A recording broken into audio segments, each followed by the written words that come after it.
Students, MPPSC के एक बहुत इंपॉर्टेंट टॉपिक से आज हम रूबरू होने वाले हैं। और जो टॉपिक आप देख रहे हैं वो आपके सामने स्क्रीन पे आपको दिखाई दे रहा होगा कि मध्य प्रदेश की जो भी जनजातियां हैं, जो ट्राइबल कम्युनिटी हैं, उनका एनवायरमेंट प्रोटेक्शन में कैसा रोल होता है। मध्य प्रदेश सरकार ने अगर मेंस में ये सिलेबस दिया है, इसका सीधा सा मतलब है कि ट्राइबल कम्युनिटी से रिलेटेड एस्पेक्ट को वो न केवल नेशनल बल्कि इंटरनेशनल लेवल पर लाइमलाइट में लाना चाहते हैं। मध्य प्रदेश सरकार की शुरू से कोशिश रही है कि जो गरीब लोग हैं, जो ग्रामीण लोग हैं, जो पिछड़ी जनजातियां हैं, उनको बेहतर से बेहतर यथोचित संसाधन उपलब्ध कराए जाएं, उनको यथोचित सम्मान दिया जाए और उनका कार्य विशेष जो है, हालांकि हर व्यक्ति का कार्य अपने आप में विशेष है, लेकिन ये पिछड़ी जातियां हैं, इनके बहुत कम सदस्य सीमित हैं, इसी वजह से इनको बेहतर रिसोर्सेज देकर, बेहतर इंफ्रास्ट्रक्चर देकर, बेहतर चीजें देकर इनको आगे बढ़ाने की कोशिश कर रहे हैं। तो स्टूडेंट, टॉपिक से शुरू करते हैं सीधे सीधे हम। जब भी हमारे माइंड में ये ट्राइबल वर्ड या ट्राइबल कम्युनिटी शब्द आता है, आदिवासी वर्ड आता है, तो आदिवासी शब्द सबसे पहले जिस व्यक्ति ने प्रयोग किया था उनका नाम है ठक्कर बापा। और ठक्कर बापा ने जब आदिवासियों से रिलेटेड कुछ महत्वपूर्ण इंफॉर्मेशन दी थी, उनमें एक महत्वपूर्ण इंफॉर्मेशन से मैं आज अपने टॉपिक की स्टार्टिंग कर रहा हूं कि आदिवासी दरअसल में वे जनजातियां हैं जिनका ऋण आप कभी नहीं उतार सकते हैं।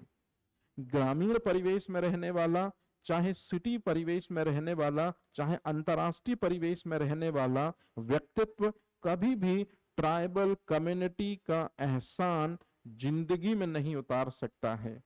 तो सवाल पैदा होता है कि ये ट्राइबल कम्युनिटी, आदिवासी बहुल क्षेत्र, आदिवासी बहुल जातियां ऐसा क्या कर देती हैं जिस वजह से ठक्कर बापा ने उनके लिए ये शब्द यूज किया। और इसी चीज की गूंज हमको आगे दिखाई देती है नरेंद्र मोदी जी के एक उद्बोधन में, जब उन्होंने मन की बात में कहा कि आदिवासी जनजातियां जितने तत्परता से, जितने बेहतर तरीके से अपने काम को अंजाम दे रही हैं, शायद विश्व में कोई भी ऐसी और दूसरी जाति होगी जो उनके जैसा समर्पण, उनके जैसा सद्भाव के साथ अपने काम को आगे बढ़ाए। मुझे तो दूर दूर तक ऐसा कोई नहीं दिखता। तो मोदी जी में या मोदी जी के इस उद्बोधन के बाद जब उन्होंने आदिवासी बहुल जनजातियों के लिए इस तरह का शब्द यूज किया कि उनके द्वारा किए गए काम का जो कर्ज है वो कोई नहीं चुका सकता, तो दरअसल में वो है काम क्या। स्टूडेंट, हमेशा मेरी बात याद रखिएगा, जो न्यू कमर्स मेरे से जुड़ा है, आप सब लोगों को फेम पाने का बड़ा शौक है। आप लोगों को लगता है कि रातों रात हम वायरल हो जाएं, रातों रात हमारे पास में वो रिसोर्सेज, वो संसाधन आ जाएं जिनकी चाह जनरली आपके मन में होती है। अगर आपको सच में इन्फ्लुएंसर बनना है, आपको सच में वायरल होना है, आपको लगता है कि आप उतने पॉपुलर हो जाएं कि नोट पे आपकी फोटो आ जाए, तब आपको सिर्फ और सिर्फ दो काम करने हैं स्टूडेंट। सबसे पहला काम आपको करना है, या तो आप मोटिवेशनल स्पीकर बन जाइए। आजकल इंडिया में इसकी सबसे ज्यादा जरूरत है। और अगर आपको सात्विक तरीके से, एकदम सिंपलिसिटी के साथ आगे बढ़ना है कि आज नहीं तो कल आपके इंपॉर्टेंस को समझा ही जाएगा, तो निश्चित रूप में फिर स्टूडेंट आप करिए पर्यावरण संरक्षण में प्रयास। और पर्यावरण संरक्षण में आप यदि प्रयास करेंगे तो हो सकता है कि आपके जीते जी आपको वो यथोचित सम्मान न मिले, लेकिन कभी न कभी आप आसमान में तारे बनकर देखोगे, क्योंकि ऐसा माना जाता है कि मरने के बाद लोग आसमान में जाकर तारे बन जाते हैं। तो अगर ये किंवदंती भी अगर सही साबित होती है और आप आसमान से कभी देखोगे, तब आप पाओगे कि आपको आपके जाने के 100, 200, 300, 400 साल बाद जरूर याद किया जाएगा। मतलब हिंदुस्तान में यदि आपको लोकप्रिय होना है तो आपको या तो अपने काम में परफेक्शनिस्ट बनना होगा, या तो लोगों को मोटिवेट करना होगा, और दूसरी सबसे बेहतर चीज है कि आप यदि पर्यावरण संरक्षण में रोल प्ले करते हैं तो वो दिन दूर नहीं जब आपको नेम और फेम दोनों मिलेगा। आदरणीय नरेंद्र मोदी जी के द्वारा दिए गए भाषण में जब उन्होंने ये बात बोली कि जो आदिवासी बहुल जनजातियां हैं वो पर्यावरण संरक्षण के काम को इतने बेहतर तरीके से अंजाम देती हैं, बिना किसी स्वार्थ के, बिना किसी चीज के, वो लगातार पर्यावरण को संरक्षित किए हुए हैं, पर्यावरण को बचाए हुए हैं, पर्यावरण को हमेशा आत्मसात करके चलती हैं, तो मानो एकदम से जो न केवल इंटरनेशनल बल्कि नेशनल मीडिया ट्राइबल कम्युनिटी की उन छोटी छोटी बातों की तरफ फोकस करना शुरू करता है कि वो कौन कौन से कारण हैं, वो कौन कौन से रीजन हैं जिस वजह से मध्य प्रदेश में या जिस वजह से भारत में या जहां पर भी ट्राइबल कम्युनिटी है, जहां पर भी जनजातियां हैं, अनुसूचित जनजातियां हैं, है ना, वो किस तरह से पर्यावरण को तनिक भी नुकसान पहुंचाए बिना, पर्यावरण को बिना क्षति पहुंचाए बिना, पर्यावरण अवनमन के बिना वो बेहतर तरीके से कैसे अपने काम के साथ में पर्यावरण संरक्षण में योगदान दे रही हैं। तो आज के लेक्चर का हमारा फुल मोटिव यही है कि जो बात ठक्कर पापा ने बोली थी, जो बात नरेंद्र मोदी जी ने बोली थी, आज उसी बात का हम करने वाले हैं पोस्टमार्टम। तो चलिए शुरुआत करते हैं कि जो मध्य प्रदेश की जनजातियां हैं वो किस तरह से पर्यावरण को सजाकर संवार कर रखती हैं, कि लगातार वो उसी कोर परिवेश में जहां शुद्ध पर्यावरण पाया जाता है रहती हैं, लेकिन तनिक भी पर्यावरण क्षति नहीं करते हैं। तो इस तरह से कैसे ये इतना बड़ा काम कर लेते हैं। मतलब ये तो वही हो गया कि काजल की कोठरी में रहना और दाग न लगना स्टूडेंट, कि पर्यावरण के सात्विक माहौल के बीच में, पर्यावरण के शुद्धतम माहौल के बीच में रहकर उसे तनिक भी क्षति ना पहुंचाना, ये सिर्फ और सिर्फ ट्राइबल कम्युनिटी कर सकती है। तो इस पर्टिकुलर लेक्चर में जब भी हमारे दिमाग में ये वर्ड आएगा स्टूडेंट कि अनुसूचित जाति, अनुसूचित जनजाति, मैं उसको सिर्फ एक वर्ड में डिकोड कर दूंगा, ट्राइबल कम्युनिटी। और जैसे जैसे आप इस लेक्चर को पढ़ते जाओगे, अभी मुझे नहीं मालूम कि आपके मन में इन जातियों को लेकर क्या भाव है, लेकिन जैसे जैसे लेक्चर में हम आगे की तरफ बढ़ते जाएंगे तो आपका जो भी रवैया है वो इनके प्रति धीरे धीरे सोफिस्टिकेटेड हो जाएगा। और लास्ट में जब मैं ये लेक्चर क्विट करूंगा तब आप इन जातियों के प्रति या इन जनजातियों के प्रति एक सहानुभूतिपूर्ण व्यवहार अपने अंदर अभिव्यक्त करेंगे, क्योंकि इन जनजातियों ने पर्यावरण संरक्षण के लिए इतना कुछ किया है, इतना कुछ किया है कि हम और आप कभी भी चाहकर ये काम नहीं कर सकते इनके लेवल पर रहकर।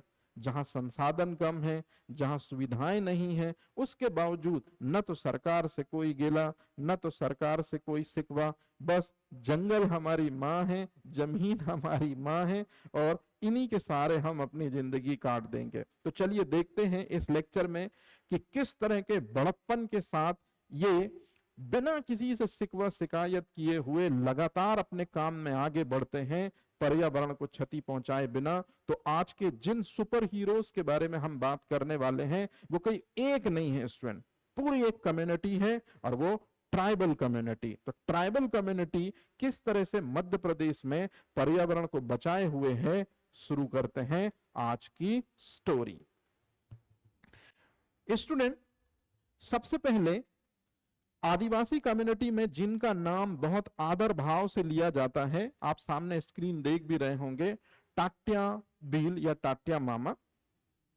इन्होंने कुछ ऐसे वर्ड यूज किए हैं, जब भी ये क्वेश्चन मेंस में लिखने को आए कि मध्य प्रदेश में आदिवासियों द्वारा पर्यावरण संरक्षण के लिए किए जाने वाले प्रयास, तो सबसे पहले आपको इनका ये कोट लिखना है स्टूडेंट। कोट क्या लिखना है समझने की कोशिश कीजिए, मैं एक एक छोटी छोटी चीज बताऊंगा, आपको चीजें क्लियर हो जाएंगे। सबसे पहले, धरती पर मतलब इस पूरी ग्लोब पर, इस पूरी कायनात पे अगर किसी ने सच मायने में धरती, प्रकृति, पर्यावरण, उसके घटकों को सही में समझा है, सही में इज्जत दी है, और जब आप किसी चीज को इज्जत देते हैं इसका मतलब है कि वो जैसा चाहती है आप वैसा करते हैं। तो प्रकृति चाहती है कि मेरे पास जो रिसोर्सेस हैं उनको बराबर सीमित मात्रा में या एक निश्चित मात्रा में यूज करो। मेरे पास जो जल है वो आपके भलाई के लिए है, आपके जीवन के लिए है, आप उसको यूज तो करो लेकिन प्रदूषित ना करो। प्रकृति के पास जो जमीन है उसमें उर्वरता है, निश्चित रूप में पृथ्वी की छाती फाड़कर आप अन्न उपजाओ, लेकिन उस अन्न उपजाने के चक्कर में मृदा को कंटामिनेट मत करो रसायनों के प्रयोग से। मतलब कहने का यह है स्टूडेंट कि एक स्टेटमेंट से हम शुरुआत करेंगे कि इस पूरी कायनात में, इस पूरी धरती पे अगर पर्यावरण की सुरक्षा, और यहां पर्यावरण की सुरक्षा का मतलब है कि पर्यावरणों का ज्यादातर एक बहुत बड़ा भूभाग जो है वो वनों में होता है, या पर्यावरण की एक विशेष मात्रा को यदि हम वन के रूप में देखें, या पर्यावरण को वन स्वरूप के रूप में यदि हम परिमार्जित करके देखें, तो सच मायने में पर्यावरण के अंतर्गत वनों के संरक्षण में आदिवासी कम्युनिटी से बड़ा कोई सानी नहीं है, ये कहना है उनका, जो कि इस कम्युनिटी के सबसे श्रेष्ठ पुरुष हैं, सबसे शुद्ध पुरुष हैं। आगे वो अपनी बात में एक लाइन और जोड़ते हैं, जिस वजह से हमको वजूद पता चलता है कि पर्यावरण और उसके घटकों के साथ कितना बेहतर सम्मिश्रण है इनका। आगे कहते हैं जल, जंगल और जमीन। तो जल जो है वो जीवन का सहारा है, जंगल जो है वो दरअसल में भोजन और प्राकृतिक संसाधनों को प्राप्त करने के तरीके हैं, और जमीन दरअसल में मां है। तो जमीन जो मां है, जंगल जो है वो पिता है, पालते पोसते हैं, ऐसा हम समझ सकते हैं, और वहीं जल जो है वो देवतुल्य है। मतलब कहने का हुआ स्टूडेंट कि ट्राइबल कम्युनिटी में जिन चीजों को बड़ा बेजान सा माना जाता है या जिनको कोई तवज्जो नहीं दी जाती, इस कम्युनिटी में भी जो जमीन है उसको मां के जितना दर्जा दिया जाता है, मां के जितना पवित्र माना जाता है। जंगलों में जो रिसोर्सेस होते हैं, जो संसाधन होते हैं, लकड़ियां होती हैं, फल होते हैं, उत्पाद होते हैं, उन्हीं की मदद से आदिवासी अपना जीवन यापन करते हैं। मतलब ये काम हुआ स्टूडेंट पिता का, पिता पालन पोषण में महत्वपूर्ण योगदान देता है। और जल जो कि जीवन का आधार है स्टूडेंट, इसलिए जल को देवत्व या देवतुल्य माना गया है। तो जो भी ट्राइबल कम्युनिटी में होगा या जो भी आदिवासियों में अपने को मानेगा कि हाँ हम इस कम्युनिटी से हैं, या हमारी पहचान आदिवासी बहुल क्षेत्रों में होती है, या हम आदिवासी हैं, वो लोग इन तीन चीजों पर भारी ट्रस्ट रखेंगे। जैसे मुसलमान ईमान पे बड़ा ट्रस्ट रखता है, उसी तरह से क्रिश्चियनिटी में यीशु पर ट्रस्ट रखा जाता है, हिंदुत्व सनातन में सभी धर्मों को बराबर सम्मान देने पर बड़ा ध्यान रखा जाता है। इसी तरह से यदि कोई ट्राइबल कम्युनिटी का बंदा है तो वो सबसे ज्यादा आदर भाव प्रदर्शित करेगा इन तीन शब्दों में, जल, जंगल और जमीन। कैसा? तो ये आपको शायद समझ में आ गया होगा। अब चूंकि ये तीनों फैक्टर ही आदिवासियों के जीवन को आगे बढ़ाने में, आदिवासियों को अपनी परंपराएं निभाने में, आदिवासियों के बर्थ से लेकर आदिवासियों की डेथ तक में यही तीन संसाधन सबसे ज्यादा यूज होते हैं। इसी वजह से जो टाट्या मामा हैं या टाट्या भील जो हैं, ये कहते हैं कि हर आदिवासियों को इन तीन चीजों का बचाव करना चाहिए, न केवल आदिवासियों को बल्कि और दूसरी जो कम्युनिटीज हैं उनको, क्योंकि जंगल हमारे हैं लेकिन दूसरों के भी हैं, जमीन हमारी भी है लेकिन दूसरों की है। लेकिन चूंकि हम लोग उसी परिवेश में रहते हैं, जंगलों में रहते हैं, जंगली माहौल में रहते हैं, जंगली जानवरों के बीच में रहते हैं, जंगली वनस्पतियों के बीच में रहते हैं, तो फिर जंगल जो है वो पितृत्व संपत्ति हुई हमारी, जमीन मातृत्व संपत्ति हुई हमारी, और जल जिसकी वजह से जीवन उपार्जन हो पाता है वो देवत्व हुआ हमारा। तो जो हमारी लाइफ को आगे बढ़ाए उसका बचाव तो बहुत जरूरी है। तो यहां से हम शुरुआत करेंगे स्टूडेंट अपने स्टेटमेंट की। अब चलते हैं, जो ये स्टेटमेंट आप देख रहे हैं यही स्टेटमेंट सबसे पहले ठक्कर बापा ने बोला था, और नरेंद्र मोदी ने भी इसी स्टेटमेंट के बाद, आई थिंक शायद ये बात उन्होंने 1819 में बोली थी, 2018-19, और ये बात इतनी ज्यादा इन्फ्लुएंस हुई थी सोशल मीडिया में और मार्केट में कि ट्राइबल कम्युनिटी पर्यावरण को कैसे बचाती है। हर एक कम्युनिटी, ट्राइबल कम्युनिटी में भी गोंड हैं, भील हैं, बैगा हैं, वो किस तरह से पर्यावरण को बेहतर बनाते हैं, बिना क्षति पहुंचाए अपने जीविकोपार्जन को आगे बढ़ाते हैं, है ना। तो ये जब नरेंद्र मोदी ने ये बात बोली 2018-19 में, जो काफी ज्यादा प्रचारित प्रसारित हुई, उसी के बाद से पर्यावरण में जब एमपीपीएससी ने मेंस में अपना सिलेबस चेंज किया तो इस बार नए टॉपिक को ऐड किया, और इसी वजह से मैं ये एकदम न्यूली फ्रेश टॉपिक जो है इससे आपको इंट्रोड्यूस करा रहा हूं। स्टेटमेंट है स्टूडेंट कि शायद ही कोई और दूसरी ऐसी कम्युनिटी होगी संसार में जो पर्यावरण या प्रकृति पर अंधा भरोसा करती है कि यदि प्रकृति है तो निश्चित रूप में हम हर समस्या का समाधान इस पर्यावरण से, इस प्रकृति से, इसके संसाधनों से निकाल देंगे। आज भी आप देखते हैं कि आदिवासी बहुल ज्यादातर जनजातियां जो हैं वो जंगलों में रहकर अपना जीवन यापन करती हैं।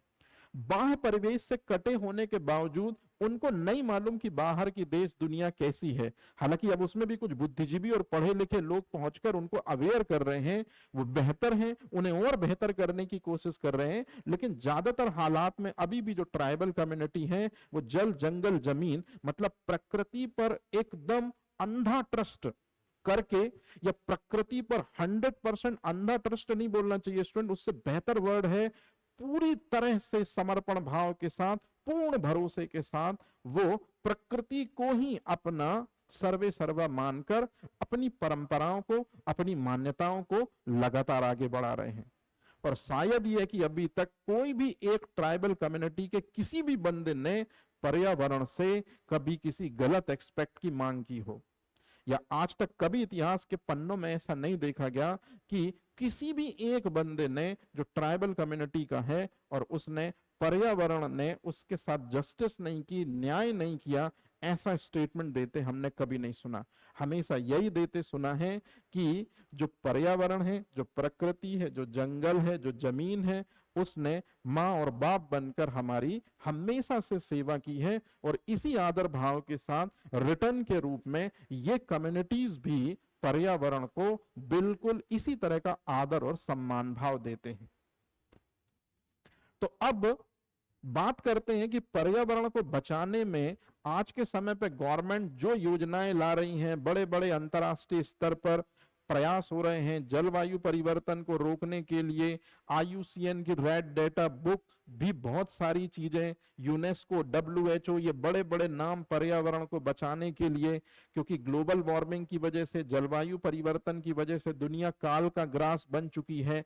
आज बिल्कुल भी जरूरत नहीं है, अगर इन परंपराओं को, इन मान्यताओं को जो ये ट्राइबल कम्युनिटी यूज करती है, अगर इनसे हम कुछ सीखें तो हम पाएंगे कि पर्यावरणीय समस्याएं काफी हद तक ओवरकम हो जाती हैं। अब कैसे, चलिए मैं ज्यादा देर नहीं करता, सीधे सीधे प्रथाओं की तरफ ले चलता हूं स्टूडेंट आपको। स्टूडेंट एक एक लाइन इसलिए समझा रहा हूं क्योंकि बहुत छोटा टॉपिक है ये, लेकिन आपको मेंस में 10 नंबर में लिखने के लिए आएगा। आपको एकदम सिलेक्टेड कंटेंट लिखना है।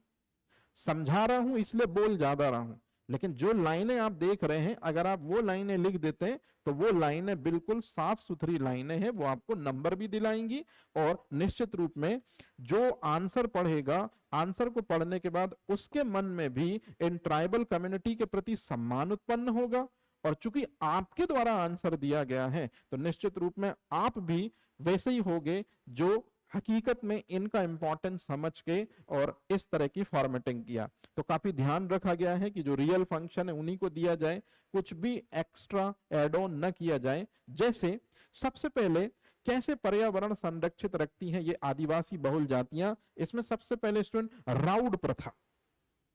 ये राउड प्रथा एक ऐसी प्रथा है जिसको ज्यादातर ट्राइबल कम्युनिटी यूज करती आ रही है। इसमें करना कुछ नहीं होता है, हर एक ट्राइबल कम्युनिटी में किसी न किसी पेड़ को बहुत ही ज्यादा आदर्श माना जाता है, बहुत ही ज्यादा पूज्य माना जाता है, और कई बार तो उस पेड़ की जो तुलना है वो देवत्व से तक कर दी जाती है।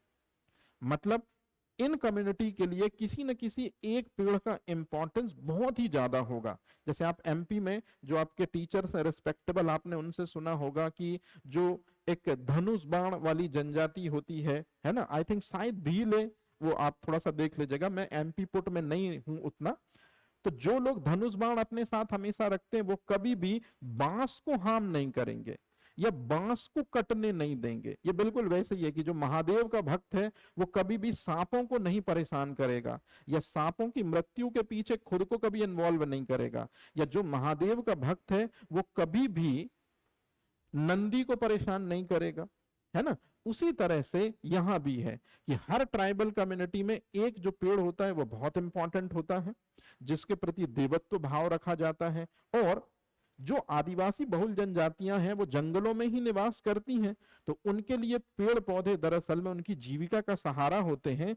इसी वजह से पेड़ पौधों को वो क्या नहीं करते हैं, कट नहीं करते हैं या पेड़ पौधों को काटते नहीं हैं, क्योंकि पेड़ पौधों के जरिए ही उनको दरअसल में रिसोर्सेस मिलते हैं जिसके जरिए वो पलते हैं और आगे बढ़ते हैं। मतलब जंगल या पेड़ पौधे दरअसल में पितृत्व तरीके से उनके साथ में रहते हैं, इसलिए वो उनको हार्म नहीं करते।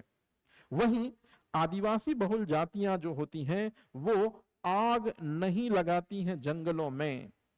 दरअसल में क्या करते हैं कि आग उनके लिए बहुत पवित्र होती है, तो इसी वजह से वो हर जगह आग नहीं लगाते हैं। आग हमेशा वहीं लगाई जाती है जब कोई दैविक अनुष्ठान या जब कोई दैविक परंपरा का उनको पालन करना होता है, तभी वो आग को क्या करते हैं, यूज करते हैं। अब आप मुझे बताइए, जगह जगह आग नहीं लगाते हैं, आग विशेष अवसरों पर लगाई जाती है या चूल्हे में लगाई जाती है ताकि भूख शांत रहे। तो इस तरह से जंगलों में यदि आग नहीं लगेगी तो जंगलों में आग फैलेगी नहीं, और जब जंगलों में आग फैलेगी नहीं तो बहुत सारे जो जंगली जानवर हैं उनको उनके आवास से क्या नहीं होना पड़ेगा, विलोपित नहीं होना पड़ेगा।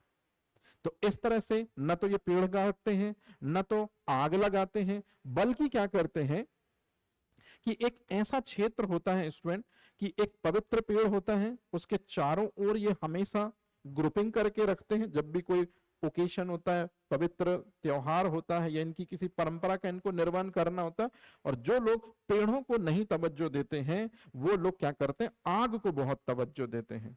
तो आग या पेड़ के चारों ओर पवित्र अवसरों पर एकत्रित होकर हमेशा इनके प्रति आदर भाव रखना, यही है स्टूडेंट सबसे पहली प्रथा जिसको राउड प्रथा कहते हैं। अब आप मुझे बताइए, क्या इस प्रथा से हम लोगों को जो पढ़ा लिखा इंटेलेक्चुअल वर्ड है हमें नहीं सीखना चाहिए? साल में 12 महीने होते हैं, 12 महीने में एक दिन कोई भी फिक्स कर लिया जाए और एक एक कम्युनिटी, क्योंकि हिंदुस्तान में वेरिएशन इतना ज्यादा है, तो आज अगर पंडित कम्युनिटी को बोल दिया गया कि इस दिन आप जो भी आपका पेड़ जिसे आप पवित्र मानते हैं, आप उनके समक्ष खड़े होकर आप ये प्रण लीजिए कि पर्यावरण को हार्म करने में आप जो है किसी प्रकार का कोई भी ऐसा कृत्य नहीं करेंगे। दूसरे बार जो हैं उनमें भी सेगमेंट होते हैं। मतलब कुल मिला के मैं ये कह रहा हूं कि ओबीसी, एसटी, एससी, हम सबको भी इसी तरह की राउड प्रथा का आज के समय पे पालन करने की जरूरत है कि जो भी हमारे लिए पवित्र पेड़ है उसके सामने पहुंचकर हम ये शपथ लें या उसके सामने पहुंचकर हम ये विश्वास दिलाएं उसको कि जैसा सम्मान आपका हम करते हैं, है ना, वैसा ही सम्मान हम दूसरे बाकी पेड़ों का भी करेंगे। तो ये राउड प्रथा से हमें सीखने की बहुत जरूरत है, और राउड प्रथा यदि हमने सीख ली तो निर्वनीकरण की समस्या जो आज के समय पे औद्योगिकीकरण, नगरीकरण और कृषि के विस्तार की प्रमुख समस्या है उससे निजात पा सकते हैं। तो पहली प्रथा स्टूडेंट ये रही राउड प्रथा, इसकी बहुत ज्यादा जरूरत है। दूसरा है जंगल संरक्षण। जंगल संरक्षण में शायद ही है कोई जो ट्राइबल कम्युनिटी से बेहतर आज हमको पर्सन मिल पाए, या इस कम्युनिटी ने जंगलों की जितनी सेवा की है, जंगलों के लिए जितना समर्पण भाव दिखाया है, दूर दूर तक हमको कोई भी व्यक्तित्व आसपास भी नहीं फटकता हुआ दिखता जिसने जंगलों के संरक्षण के लिए, उनके बचाव के लिए किसी तरह का कोई काम किया हो बेहतर तरीके से। नो डाउट किए होंगे, लेकिन इनसे बेहतर पर्यावरण संरक्षक कोई नहीं है। ये सरकारें भी कहती हैं और ये जो पढ़ा लिखा बुद्धिजीवी वर्ग है वो भी कहता है, बड़े बड़े वैज्ञानिक भी कहते हैं और पर्यावरणविद खुद जो हैं वो भी इस बात को कई बार दोहराते हैं कि वन संरक्षण में आदिवासियों का से बड़ा कोई सानी नहीं। अब सवाल पैदा होता है क्यों क्यों ये जंगलों को इतनी तवज्जो देते हैं। दरअसल में आदिवासियों का ऐसा प्रबल बिलीव है कि जीवन चक्र की शुरुआत और जीवन के अंत, मतलब जन्म और मृत्यु के बीच में जल, जंगल और जमीन, ये तीनों पायदानों से होकर ही जीवन रूपी नैया पूर्ण होती है। मतलब हमको यदि बर्थ मिला है तो निश्चित रूप में जमीन पर हम आए, जमीन पर हमारे पैर पड़े, आगे चल के जल ने हमारा पोषण किया और फिर आगे की गाड़ी जो है वो जंगलों से पोषण लेकर ही हम आगे बढ़ाएंगे। तो इसी वजह से आदिवासी अपनी हर एक परंपराओं में जंगलों का या जंगली पादपों का या जंगली जानवरों का या जंगल से जुड़े हुए उत्पादों का उपयोग करते हैं आदर भाव के साथ। और अब स्टूडेंट ये बारी आ चुकी है कि जो आदिवासी जिस आदर भाव से जंगलों को या जंगली पादपों को या जंगली जानवरों को वो तवज्जो देते हैं, अब हमें भी उसी आदर भाव के साथ में ये चीज करनी होगी। इसलिए सरकार ने न्यू एजुकेशन पॉलिसी में पर्यावरण संरक्षण और वृक्षों का बचाव इस सेगमेंट को स्कूलों में बहुत ज्यादा एनवायरमेंट में और बायोलॉजी में ऐसे चैप्टरों को शामिल किया है ताकि हमारी बुद्धिजीविता जो है वो पादप संरक्षण प्रकृति की तरफ जाए, तब कहीं हम जैव संरक्षण प्रकृति में कदम रख पाएंगे। इसी में तीसरा जो है स्टूडेंट, आज के समय पे हर किसी को विकास करना है, चाहे वो सरकारें हों चाहे वो लोग हों, है ना। लेकिन इसी में इसी कॉलम में क्या आदिवासियों को नहीं लगता कि वो अपनी दिनचर्या को बेहतर करें या अपनी लाइफ को बेहतर बनाएं, या जिन संसाधनों की कमी की वजह से उनकी लाइफ जो है वो धीमी पड़ी हुई है या रुकी पड़ी हुई है, क्या उनको नहीं लगता कि वो भी समाज के मुख्य धारा के साथ आकर कदम से कदम मिलाकर चीजों को आगे बढ़ाएं। स्टूडेंट, दरअसल में ट्राइबल कम्युनिटी को एक मात्र भी लेश नहीं है या नाम मात्र भी लेश नहीं है इस बात का कि उन्हें जंगलों ने कुछ कम दिया है। वो हमेशा इसी बात से फले फूले और दिल में प्रसन्न चित्त रहते हैं कि जितना जंगलों ने दिया है उतना तो सरकारें नहीं दे सकती, उतना तो दूसरे जो ऑर्गेनाइजेशन है वो नहीं दे सकते। और इसी के संदर्भ में हमेशा कृतज्ञ बने रहते हैं, हमेशा ही समर्पण भाव दिखाते हैं, हमेशा ही इज्जत दिखाते हैं जंगलों के प्रति। मतलब कहने का है स्टूडेंट कि वन संरक्षण या वनों के बचाव की प्रवृत्ति इनकी इतनी स्ट्रांग है क्योंकि ये वनों को या जंगलों को दरअसल में क्या करते हैं, कुछ कम्युनिटी इनको माता मानती है, कुछ कम्युनिटी पिता मानते। हालांकि कोई कुछ भी माने, लेकिन जीविकोपार्जन में वन तो बहुत महत्वपूर्ण है। तो ये हमेशा क्या करते हैं कि अपना विकास तो करते हैं, मतलब अपने परंपराओं का निर्वहन करते हैं, अपने लिए खाद्यान्न उपलब्ध कराते हैं, अपने लिए जैविक संसाधनों को यूज करते हैं, अपने जीविकोपार्जन में शिकार वगैरह भी करते हैं, लेकिन ये इस बात का बराबर ध्यान रखते हैं कि विकास ऐसा हो जिसमें पर्यावरण क्षतिग्रस्त ना हो। शिकार ऐसा नहीं किया जाता कि पूरे एक तरफ से जंगल में रहने वाले जितने भी मांस प्रदान करने वाले या अंडे प्रदान करने वाले जीव हैं उनको एक साथ में मार दिया जाए। जिन वृक्षों में बहुत ज्यादा मात्रा में वैल्यूएबल प्रोडक्ट्स लगे हैं उनको एक ही बार में निकाल लिया जाए। हमेशा ये अपना डेवलपमेंट चाहते हैं, हमेशा ये अपना विकास करते हैं, लेकिन पर्यावरण को क्षति ना हो इस बात का बराबर ध्यान रखते हैं, क्योंकि पर्यावरण में किसी ट्राइबल कम्युनिटी को उनका पिता दिखता है और किसी कम्युनिटी को उनका मदर दिखती है। तो इस तरह से वन संरक्षण में इनकी जो प्रबल प्रवृत्ति है, इस वजह से आदिवासी वन्य और वन्य प्राणियों से उतना। स्टूडेंट, क्या हुआ जब मैं 2016 में फर्स्ट टाइम इंदौर आया तो आपको ही पता है कि वो रेलवे स्टेशन जो है उसके पास में वो दाल बाफले है ना दुकानें होती हैं। तो अब शुरुआत में जब हम आए तो यहाँ कोई नहीं था, तो हम जैसे ही वहां बैठे दाल बाफले के लिए फर्स्ट टाइम दाल बाफला खाया, बड़ा अजीब लगा, लेकिन अब तो उसके हैबिचुअल हो चुके हैं, अब तो हर संडे चाहिए होता है। तो जिस दुकान में हम खा रहे थे स्टूडेंट, उस दुकान में एक स्टेटमेंट लिखा था, ये वही स्टेटमेंट है स्टूडेंट 2016 का, ये मेरे मोबाइल में था उस समय की, ये स्क्रीनशॉट है मेरे पास। इसमें लिखा है, जैन समाज की सराहनीय पहल, इतना ही लो थाली में व्यर्थ ना जाए नाली में। तो आज जितने भी बड़े बड़े होटल्स हैं, जैसे भंवरकुआं में आपने देखा होगा, कर्णावत वगैरह है ना, या बड़ी बड़ी जो भी होटलें हैं है ना, इनमें आपने देखा होगा कि जो खाना ये सर्व करते हैं, तो वो क्या करते हैं स्टूडेंट, वो ये स्टेटमेंट लोगों लिखे रहते हैं। कहां से आए स्टेटमेंट? नहीं, अगर जैन समाज के भी इतिहास के पन्ने पलट कर देखे जाएं, तो जैन समाज ने भी ये जो स्टेटमेंट है, उतना ही ले थाली में व्यर्थ न जाए नाली में, ये कंट्रोल सी और कंट्रोल वी किया है ट्राइबल कम्युनिटी से। दरअसल में ट्राइबल कम्युनिटी की जो महिलाएं होती हैं, शुरुआत से ही उन महिलाओं में इतना स्ट्रिक्ट बिहेवियर होता है कि मान लीजिए कोई वृक्ष है और वो फलों से लदा हुआ है, और मान लीजिए कोई जो लेडीज है, ये मैंने आगे इसके बारे में जिक्र किया है स्टूडेंट, हाँ, मान लीजिए कोई लेडीज है, मान लीजिए कोई लेडीज है और पूरी तरह से वृक्ष जो है वो फलों से लदा हुआ है, तो हम या आप होंगे तो उस लदे हुए वृक्ष जो फलों से सराबोर है, उससे ज्यादा से ज्यादा हम क्या करने की कोशिश करेंगे? फलों को तोड़ने की कोशिश करेंगे। ट्राइबल कम्युनिटी की महिलाएं खुद में इतनी सजग हैं, खुद में इतनी सबल हैं, खुद में इतनी बुद्धिजीविता है उनके पास, पता नहीं कौन सी किताबें पढ़ी हैं या कौन सा नॉलेज पढ़ा है, निश्चित रूप में उनके फादर और मदर ने उनमें ये भाव भरे हैं जो सच में सराहनीय है।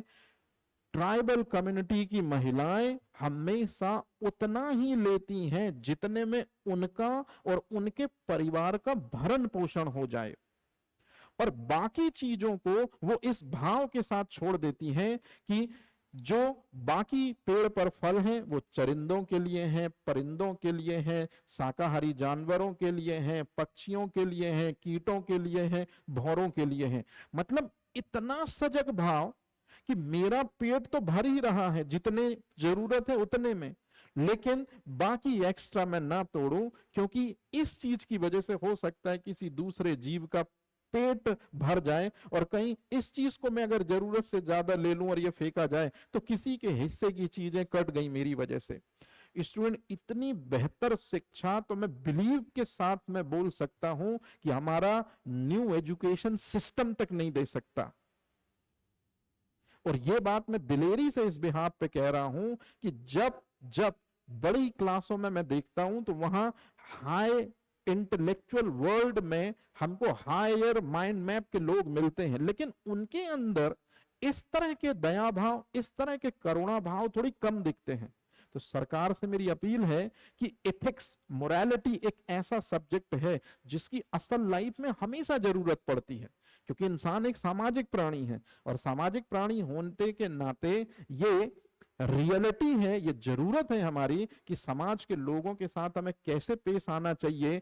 और पेश तो आना चाहिए, वो सब ठीक है, मानवता जिंदा रहनी चाहिए। जैसे अटल जी का डायलॉग है कि सरकारें आती और जाती रहेंगी लेकिन देश रहना चाहिए। इसी तरह से मेरा भी कहना है स्टूडेंट कि आप किताबें पढ़ते रहेंगे, किताबें आती और जाती रहेंगी, 9th के बाद 10, 10th के बाद 11, बीए के बाद एमए, एमए के बाद में उससे भी बेहतर, मतलब आपके कोर्सेस आते और जाते रहेंगे, लेकिन सबसे इंपॉर्टेंट चीज है, जो चीज माइंड में रहनी चाहिए वो है मानवता। दूसरे का सुख और दुख महसूस करने का पावर अंदर जो धड़क रहा है ना, उसके पास होना चाहिए। तो इसी वजह से सरकार से मेरी अपील है कि मोरालिटी, एथिक्स जैसे विषयों को बड़ी क्लासों में जरूर डाला जाए, क्योंकि बड़ी क्लासों में जो स्टूडेंट्स होते हैं वो समाज को और बेहतर तरीके से फेस करते हैं, और वहां अगर वो रामायण, महाभारत जैसी चीजों को पढ़कर अगर लाइफ में अप्लाई करें उनका नॉलेज, तो मुझे लगता है कि उनके लाइफ की 50% प्रॉब्लम कम हो जाएंगी। जैसे मुझे नहीं मालूम कि इन महिलाओं को, जो आदिवासी महिलाएं हैं, किस कॉलेज में पढ़ी हैं, कहाँ ज्ञान मिला, किस टीचर ने ज्ञान दिया, लेकिन जो भी ज्ञान इनके पास है वो अपने आप में देवत्व ज्ञान है स्टूडेंट, कि उतना ही रिसोर्सेस ये लेती हैं जितने की जरूरत है, और बाकी इस भाव से छोड़ देती हैं कि मेरे द्वारा छोड़ी गई ये चीज किसी दूसरे के जीवन का सहारा बनेगी। इतना बेहतर, इतना स्पिरिचुअल जो भाव है, हमने तो रतन टाटा, अजीत प्रेम जी में देखा था स्टूडेंट, आचार्य श्री विद्यासागर जी में हमने देखा था स्टूडेंट, और भी डिफरेंट डिफरेंट संत हैं, मुरारी बापू में देखा था स्टूडेंट।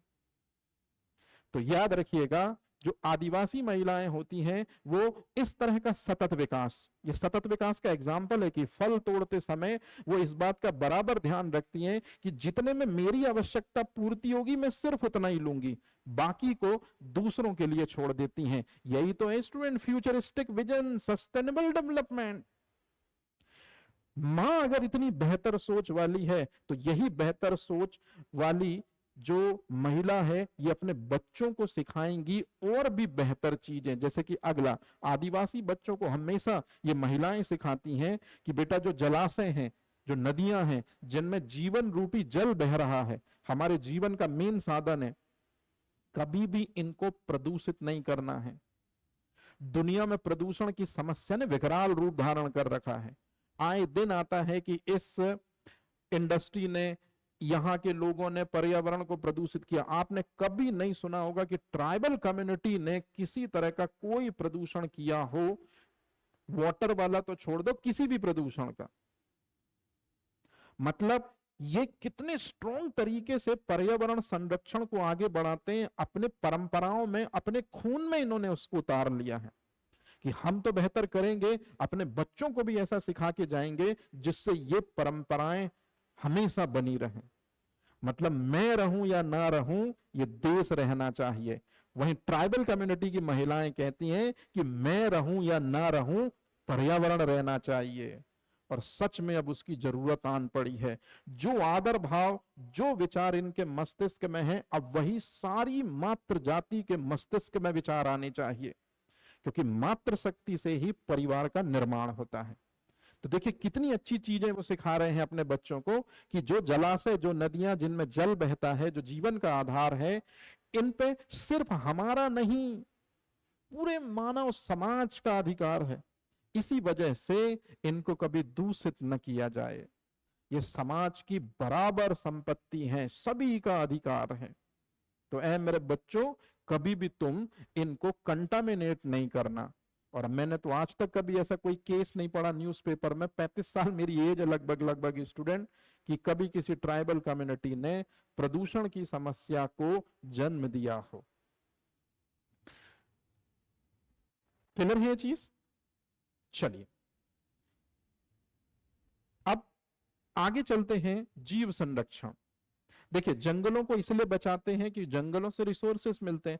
अब सवाल पैदा होता है, कई बार ये मेरे मन में भी आया स्टूडेंट, ध्यान से सुनिएगा, कि जो आदिवासी बहुल जातियां हैं ये जंगलों में रहती हैं, और जब ये जंगलों में रहती हैं तो आए दिन इनका सामना जंगली जानवरों से होता होगा। तो क्या जंगली जानवर इन पर पलटकर वार नहीं करते? क्या जंगली जानवरों से इनकी हाथापाई नहीं होती? बिल्कुल होती होगी। लेकिन स्टूडेंट एक बात आप बहुत अच्छी तरह से समझिए, कई बार मेरे से बहुत से स्टूडेंट पूछते हैं इस पॉइंट को, तो मैं हमेशा उनको 2-3 चीजें सिखाता हूं। यदि आपके दिल में प्यार है, तब आप हमेशा कैसी भी परिस्थिति होगी, आप उस प्यार के जरिए ही अपने समस्याओं को सॉल्व करने की कोशिश करेंगे। वहीं आपके अंदर यदि मक्कारी का भाव है, तो दुनिया में आप मक्कारी के तरीके से ही प्रॉब्लम को सॉल्व करेंगे। इसी तरह से इन लोगों के मन में पर्यावरण संरक्षण का भाव है। और याद रखिए स्टूडेंट, जैसे एक बिच्छू को मैं अपने हाथ पर रखूं तो उसका व्यक्तिगत स्वभाव ही है डंक मारना। शेर जो है वो जंगल में यदि रहेगा तो उसका काम ही है शिकार करना। और जनरली शेर शिकार के लिए पहले किसको देखता? हिरन को, खरगोश को। मतलब जो भी जीव है उसका एक व्यक्तिगत स्वभाव होता है। जैसे हिरन का व्यक्तिगत स्वभाव है वनस्पति की तरफ उग्रोन्मुख होना, हाथियों का एक स्वभाव है कि जो ऊंचे ऊंचे दरख्त में जो पत्तियां होती हैं उनको जीविकोपार्जन में यूज करना। सियार, लोमड़ी, कुत्ते, बिल्ली का स्वभाव होता है कि ये जो भी सड़ा गला मरा या मांस या शाकाहारी जीवों को भोजन के रूप में स्वीकार करना। तो इसी तरह से ये ट्राइबल कम्युनिटी भी बहुत अच्छे से जानती है कि जब हम जंगलों में रह रहे हैं तो जंगली जानवरों से हमारा सामना होगा, लेकिन ये उनके प्रति भी आदर और दया का भाव रखते हैं। कभी भी ट्राइबल कम्युनिटी यदि किसी जंगली जानवर को देखती है तो उसको कभी हार्म नहीं करती, उसको कभी परेशान नहीं करती, जबरदस्ती उसका शिकार नहीं करती। जैसे मान लीजिए एक शायद कोई जनजाति है स्टूडेंट जो मुखौटा यूज करती, आई थिंक शायद बैगा जनजाति, या देख लीजिएगा आप लोग नेट पे, है ना। तो आए दिन करके एक जनजाति जो बिल्कुल जंगलों के बीच में ही रहती है और वहीं शेर का नेटिव एरिया भी पड़ता है, कोर रीजन भी पड़ता है। तो कई बार जो शेर हैं उन्होंने उस कम्युनिटी के लोगों को मार दिया।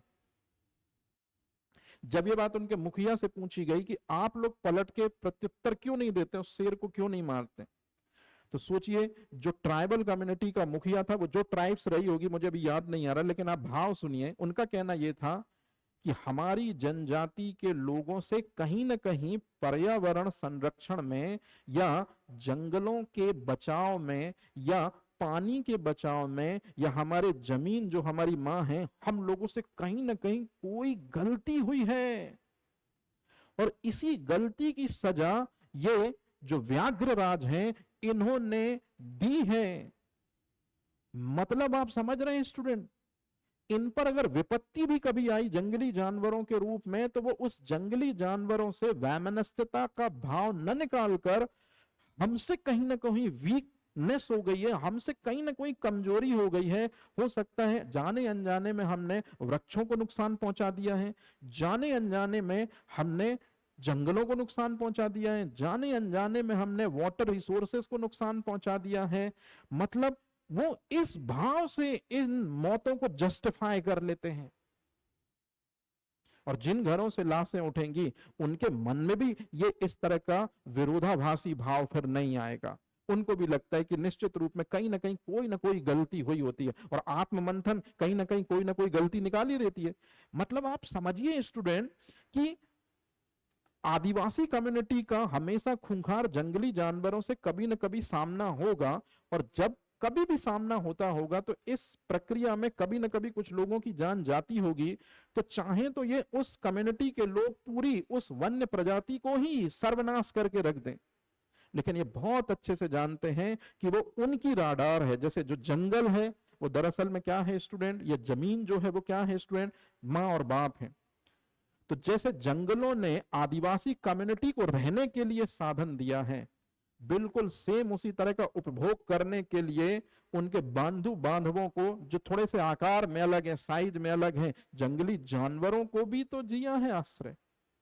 तो इस तरह से वो ये भाव बहुत अच्छे से समझते हैं कि जितना जंगल हमारा है उतना जंगल इनका भी है। इसी वजह से वो कभी भी इन वर्ल्ड लाइफ एनिमल को या जंगली जानवरों को नुकसान नहीं पहुंचाते, न नुकसान पहुंचाने का कारण बनते। कई बार तो ऐसा देखा गया है कि अगर ये कभी तड़प रहे हैं, कभी जाल में फंस रहे हैं, तो उनको आजाद जरूर कर दिया है, उनके जख्मों पर मरहम जरूर लगा दिया है। मतलब जीव संरक्षण का भाव भी इनके दिलों में। तो हमेशा याद रखिएगा स्टूडेंट, जंगली जानवरों के व्यवहारों को वो बहुत अच्छी तरह से समझते हैं कि शेर भूखा है, उसके सामने हम छाती ठोक कर पहुंचेंगे तो शिकार होना ही लाजमी है। तो यदि शेर ने 4 दिनों से या 5 दिनों से शिकार नहीं किया है तो इंस्ट्रक्शन साफ साफ दे दिए जाते कम्युनिटी को कि रात के टाइम पे घर से बाहर नहीं निकलना है, या डे टाइम पे भी आप जाएंगे तो ग्रुपिंग में जाएंगे। मतलब इस तरह का माइंडसेट जो एक अलग ही यूनिवर्सिटी पढ़ाती होगी, एक अलग ही कॉलेजेस पढ़ाते होंगे। इसके प्रोफेसर कौन है स्टूडेंट मुझे तो नहीं मालूम, लेकिन मुझे तो ऐसा लगता है कि जिन्होंने ट्राइबल कम्युनिटी को टीच किया है वो पक्का परमेश्वर ही रहा होगा या परमेश्वर ही आया होगा। है ना, टीचर का गेटअप लेके, जिन्होंने स्पेसिफिक क्लास जंगलों में लगाई होंगी और इनको इतने बेहतर तरीके से पर्यावरण संरक्षण सिखाया होगा। और ये स्पेशली ये जो बात है, ये मेरे को भी बहुत ज्यादा क्या करती है, आह्लादित कर देती है, बहुत प्रसन्न कर देती है कि जो आपकी जान ले उसको आप नुकसान ना पहुंचाकर खुद में ही कहीं कोई ना कोई कमी है, कोई ना कोई प्रॉब्लम है, इस आदर भाव के साथ आप सामने वाली कम्युनिटी को छोड़ देते हैं, वाइल्ड लाइफ एनिमल को छोड़ देते हैं। ऐसा मादा तो सिर्फ एक ही आदमी कर सकता है कि जिसका आप बुरा करो और वो हमेशा आपका अच्छा चाहे, सिर्फ और सिर्फ परमात्मा। दूसरी शख्सियत ट्राइबल कम्युनिटी है। इनके अलावा आप हमेशा किसी का बुरा करोगे तो पलट के वो आपका बुरा जरूर करेगी, या आपने अगर 50% नुकसान पहुंचाया किसी को तो वो आपको 100% नुकसान पहुंचाएंगी। लेकिन इस लेक्चर के माध्यम से मैं नमन करता हूं उस ईश्वरत्व को और ट्राइबल कम्युनिटी को जो अपने बच्चों में या अपने कम्युनिटी में इस तरह के आदर भाव डालती हैं। फैन है भाई, सौरभ भाई नामदेव फैन हो गया ट्राइबल कम्युनिटी का। और मालिक का भी थैंक यू कि उसने ये लेक्चर मुझे पढ़ाने का मौका दिया, मुझे समझाने का मौका दिया और ट्राइबल कम्युनिटी के ये अनसुलझे अनछुपे रहस्यों से पर्दा उठाने को मुझे मौका मिला। तो मेरे इस लेक्चर की वजह से अगर 1% भी आपके दिलों में ट्राइबल कम्युनिटी के प्रति आदर भाव जागे तो इसमें स्टूडेंट आपका नहीं बल्कि असल मायने में उस परमात्मा की इच्छा थी। क्योंकि इतना बेहतर एनवायरमेंट बैलेंस करना ये कोई कॉलेज कोई यूनिवर्सिटी नहीं सिखाती, ये सिर्फ देवत्व ही सिखा सकता है और ट्राइबल कम्युनिटी। इसी में आगे जब जल हमारे जीवन का मेन आधार होते हैं, ये तो आपको ऑलरेडी पता है बहुत अच्छे तरीके से। तो जब भी नदियों में झीलों में है ना, या जो भी जल है, एक पर्टिकुलर सेशन में ये जल बहुत ज्यादा मात्रा में रहता है, लेकिन गर्मियों में ताल तालाब सूखने लगते हैं। तो फिर उस समय ये कम्युनिटी को लगता है या लगा होगा कि क्यों ना जल को बचाया जाए, क्योंकि जल हमेशा उपलब्ध नहीं रहेगा स्टूडेंट। जैसे जवानी हमेशा उपलब्ध नहीं रहेगी, आपको कुछ काम अभी ऐसे करके रखने होंगे जिससे आपकी जवानी तो ठीक है बुढ़ापा सुधरे। सेम इसी तरह के स्टेटमेंट पर कि जल हमेशा ही नहीं रहेगा, 12 महीने नहीं रहेगा भाई, 4 महीने या 6 महीने जल रह सकता है, बाकी आपको एक्स्ट्रा 6 मंथ के लिए जल को रिजर्व करना होगा। तो बांध निर्माण प्रक्रिया जो आज वृहद जल विद्युत परियोजना के हिस्से में आती है, ट्राइबल कम्युनिटी की सौगात है। सबसे पहले बांध बनाना यदि सीखा है हमने, और भारत में 15 सितंबर जिनका बर्थडे है, इंजीनियर डे मनाते हैं, डॉक्टर विश्वेश्वरैया, विश्वेश्वरैया ने अपनी किताब में खुद लिखा है स्टूडेंट कि बांध बनाने के पीछे जो लोग मुझे जानते हैं हाइड्रल प्रोजेक्ट का फादर, या जो नहर और डैम बनाने के लिए जो मुझे लोग जानते हैं, असल मायने में मैंने ये डैम सिस्टम जो है ये गोंड कम्युनिटी से सीखा है।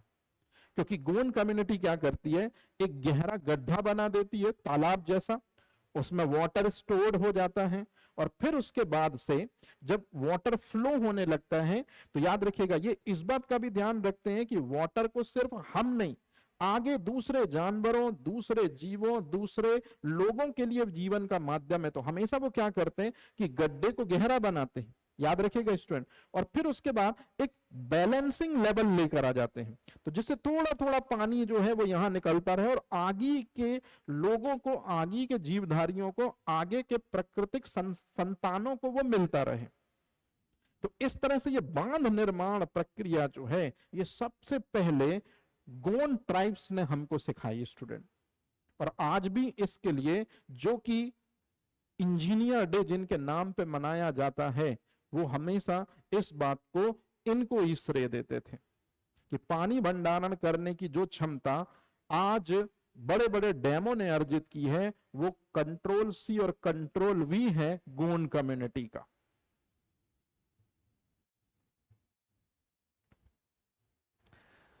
जब भी हिंदुस्तान में कृषि की बात आती है स्टूडेंट, तो कृषि को लेकर हमेशा से एक बात बोली जाती है कि ये ट्राइबल कम्युनिटी इस तरह की कृषि करते हैं जिससे पर्यावरण को कोई नुकसान नहीं होता, अर्थात झूम कृषि। अब आप बोलेंगे सर झूम कृषि में पेड़ों को काट कर आग लगा दी जाती है।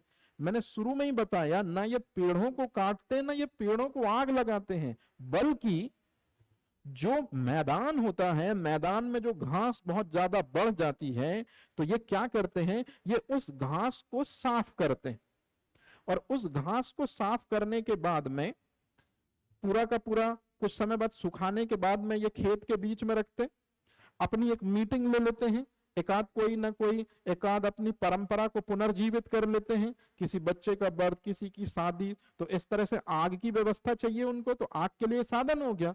और जैसे ही ये रस्म पूरी होती है, अगले दिन उसी अग्नि देव का वरदान, वो जो राख है, उसी को वो खेतों में छिड़क देते हैं। तो देवत्व से हमेशा ही अटैचमेंट रहता है, क्योंकि प्रकृति से अटैचमेंट है इनका। और फिर राख को छिड़क कर ये क्या करते हैं, बीज डालकर, पानी बनाकर, खेत बनाकर, और ये कृषि करते हैं। मतलब ये आज भी झूम खेती ही करते हैं, आज भी वही परंपरागत खेती करते हैं, लेकिन इस खेती के लिए ये वृक्षों का हार्म नहीं करते हैं, वृक्षों को नुकसान नहीं पहुंचाते।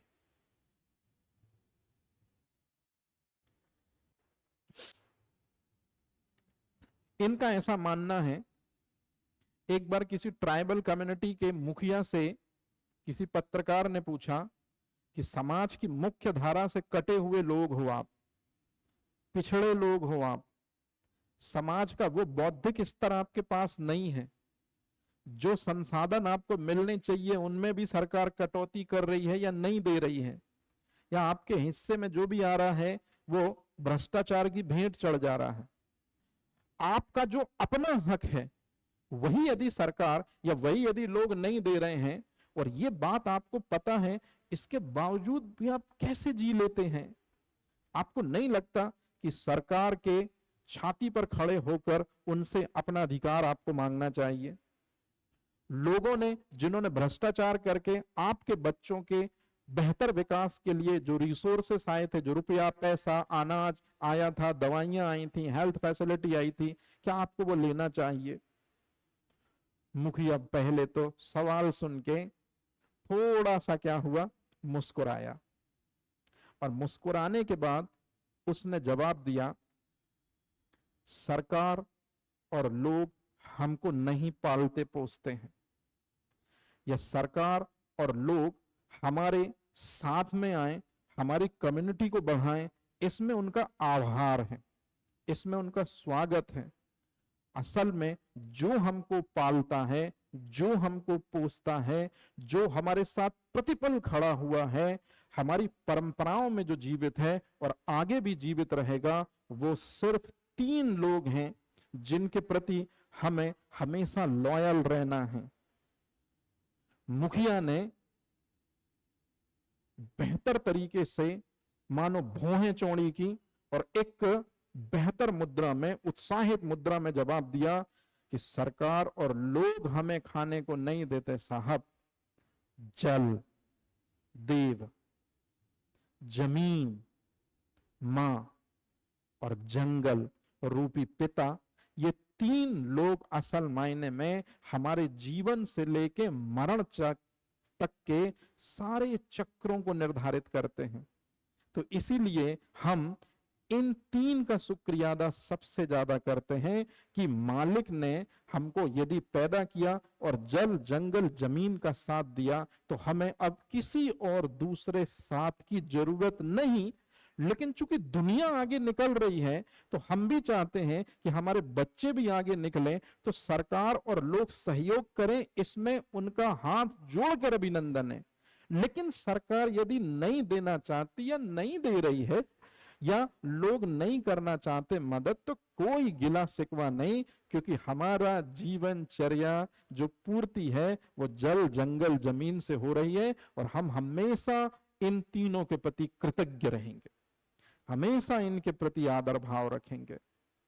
वो पत्रकार जो है, वो दूसरे दिन जब पहुंचता है, उसने उस मुखिया की बातों का लेख जब पेपर में छापा स्टूडेंट, तो सारे लोग उनके उस नॉलेज से अचंभित रह गए जो पता नहीं किस स्कूल में मिला था, किस कॉलेज में मिला था, कौन से प्रोफेसर ने पढ़ाया था, आज तक उसको ढूंढा जा रहा है, लेकिन सब चीजें वैसे ही नहीं जैसे हवा नहीं, मतलब वजूद तो है लेकिन दिखती नहीं।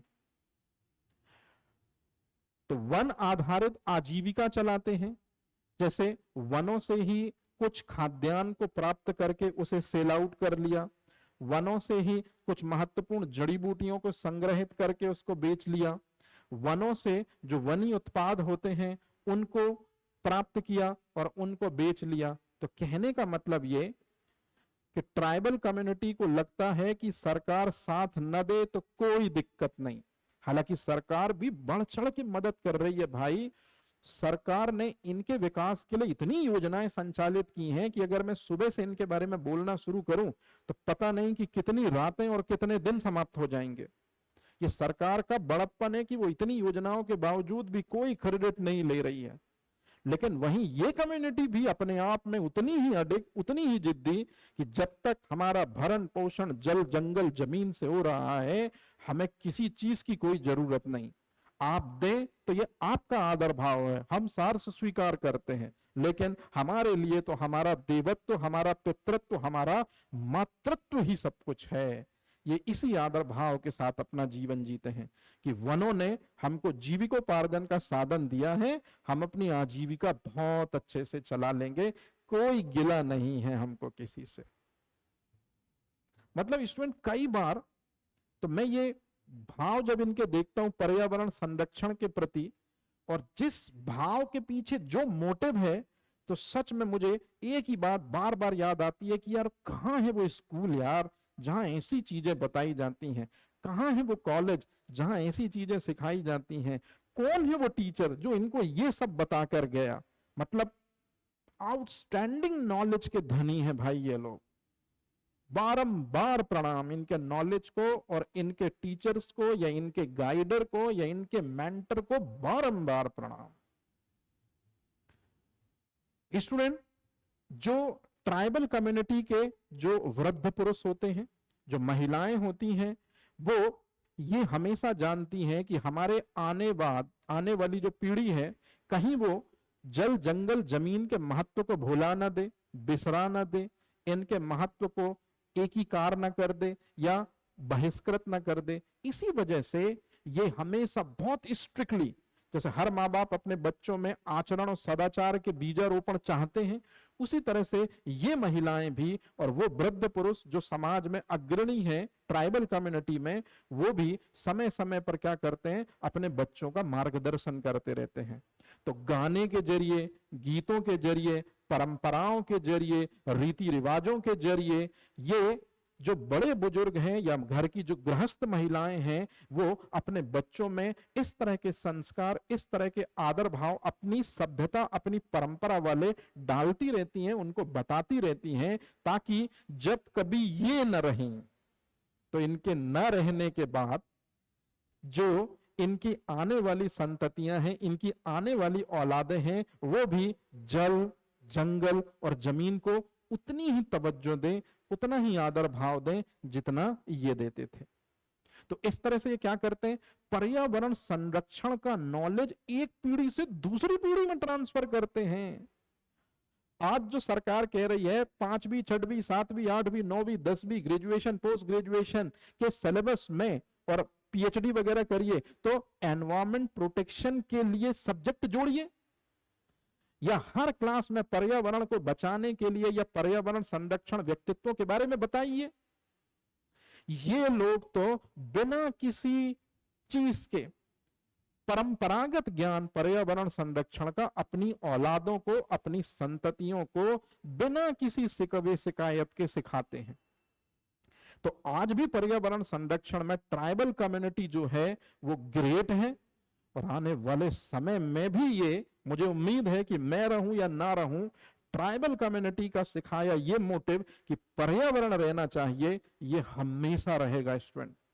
क्योंकि आज भी जो जल जंगल जमीन से जुड़ा हुआ है, मुझे तो नहीं लगता कि वो कभी मेरे आपके ना रहने के बाद वो इन्हें परेशान करेगा या इनके अस्तित्व में व्यवधान उत्पन्न करेगा या इनको क्षतिग्रस्त करेगा। उम्मीद तो ऐसी है कि ऐसा नहीं होगा।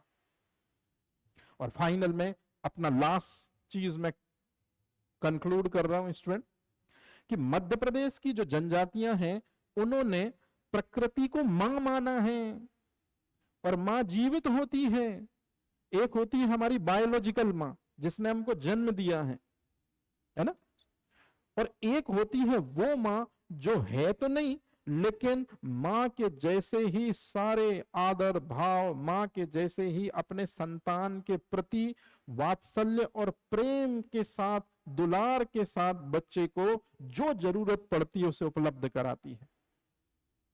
तो ट्राइबल कम्युनिटी में अच्छे से सुन लीजिए स्टूडेंट, जो आदिवासी लोग होते हैं वो बिना चप्पलों के जमीन पर चलते हैं।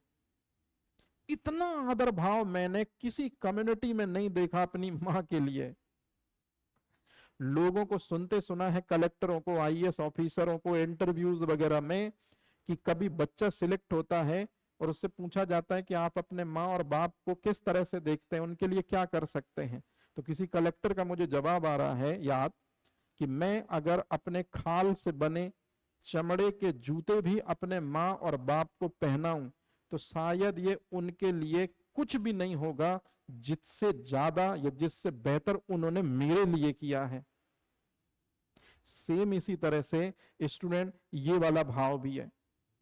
ट्राइबल कम्युनिटी के जो लोग होते हैं वो जमीन को अपनी मां मानते हैं, और जमीन को अपनी मां मानते हैं तो सिर्फ मां मानने से काम नहीं चलता, ताउम्र जिंदगी भर बिना चप्पलों के ये जंगलों में जो पथरीली राहें हैं, कटीली राहें हैं, उन पे चलते रहते हैं।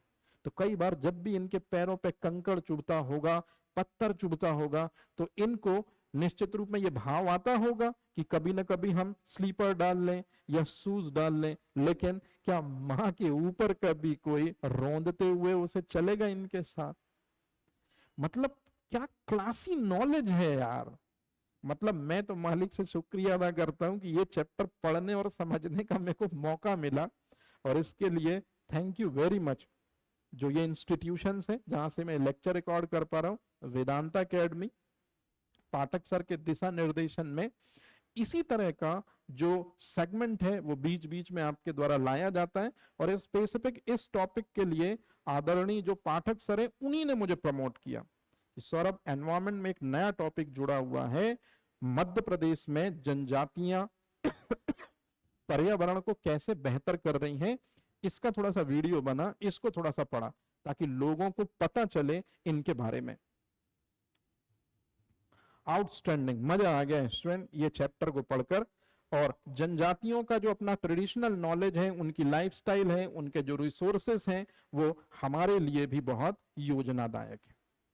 मतलब यदि हमको अपने भविष्य को बेहतर बनाना है तो जो ट्राइबल कम्युनिटी अपना नॉलेज अपने बच्चों को जैसे ट्रांसफर करता है ना पर्यावरण संरक्षण का, वो पर्यावरण संरक्षण का नॉलेज हमें भी अपने बच्चों को ट्रांसफर करना होगा। जैसे हमें अपने बच्चों को सिखाना होगा कि पानी की एक ड्रॉप भी हमको वेस्ट नहीं जाने देनी है, या कभी नल खुला ना छोड़ दें, या जब भी आप ब्रश करें तो नल जनरली छोड़ देते हैं, जितना जरूरत हो उतना ही। सेम यही चीज खाने की थाली पे यूज करें, पर्यावरण को प्रदूषित ना करें, है ना। और अपनी जीवन शैली को हमेशा सात्विक रखें, क्योंकि सात्विक जीवन शैली जो है वो प्रकृति के काफी पास में होती है, प्रकृति के काफी अनुकूल होती है। तो इस तरह से ये हमारा जो टॉपिक था स्टूडेंट, है ना, ये टॉपिक यहां कंप्लीट होता है।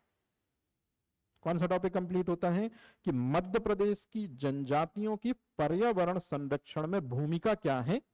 तो आप देखिए स्टूडेंट, मैंने जो आंसर फॉर्मेट बनाया उसमें लास्ट में आपको निष्कर्ष भी लिखना है।